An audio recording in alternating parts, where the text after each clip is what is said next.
తారక రామారావు గారు. అప్పటి వరకు మన గుర్తింపు వేరు. మీరు ఎక్కడికి వెళ్ళినా తెలుగు వాళ్ళు కూడా మద్రాసులు అని పిలిచేవాళ్ళు. ఫస్ట్ టైం మొట్టమొదటిసారి మేము వేర్రా, మా భాష వేరు, మా సంస్కృతి వేరు అని మనకి ఒక గుర్తింపు తీసుకొచ్చిన మహానుభావుడు నందమూరి తారక రామారావు గారు. ఆ తర్వాత ఎంతోమంది కవులు, కళాకారులు ప్రతి తరానికి ఆ జ్యోతిని, ఈ భాషా జ్యోతిని నిరంతరం వెలిగిస్తూనే వచ్చారు. అందులో ఈ తరంలో మనం ముఖ్యంగా చెప్పుకోవాల్సిన వ్యక్తి యార్లగడ్డ లక్ష్మీప్రసాద్ గారు.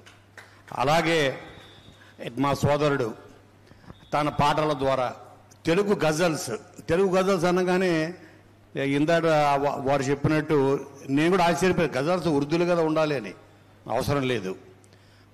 మన భాషను మనం ఎంత ప్రేమిస్తామో ఆయన గజల్స్ వింటే అర్థమవుతుంది. అలాగే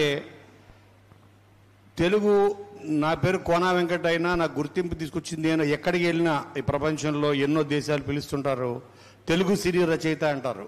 నాకు గుర్తింపు తీసుకొచ్చిన భాష తెలుగు. నా ఇంటి పేరు కాదు, నాకు గుర్తింపు తీసుకొచ్చింది తెలుగు భాష. తెలుగులో ఇందాట తెలుగు భాష గొప్పతనం గురించి తెలుగులో అందంగా చివాట్లు పెట్టారు తేజస్విని గారు.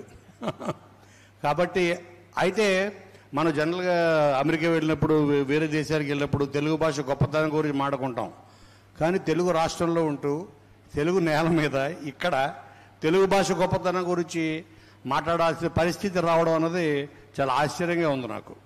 ఆ పరిస్థితి రానివ్వకూడదని, భావితరాలకి మీరు ఈ తెలుగు భాషా జ్యోతిని వెలిగించాలని, మీరందరూ తలో చేయి వేయాలని మనస్ఫూర్తి కోరుకుంటూ, ఈరోజు ఇక్కడ జరుగుతున్న ఈ లఘు చిత్ర మహోత్సవానికి లో మమ్మల్ని భాగం చేసినందుకు మా సోదరుడు గజల్ శ్రీనివాస్కి, నా మిత్రుడు, నా చిరకాల మిత్రుడు రామచంద్రరాజుకి, వీళ్ళందరికీ నేను మనస్ఫూర్తిగా ధన్యవాదాలు చెప్తూ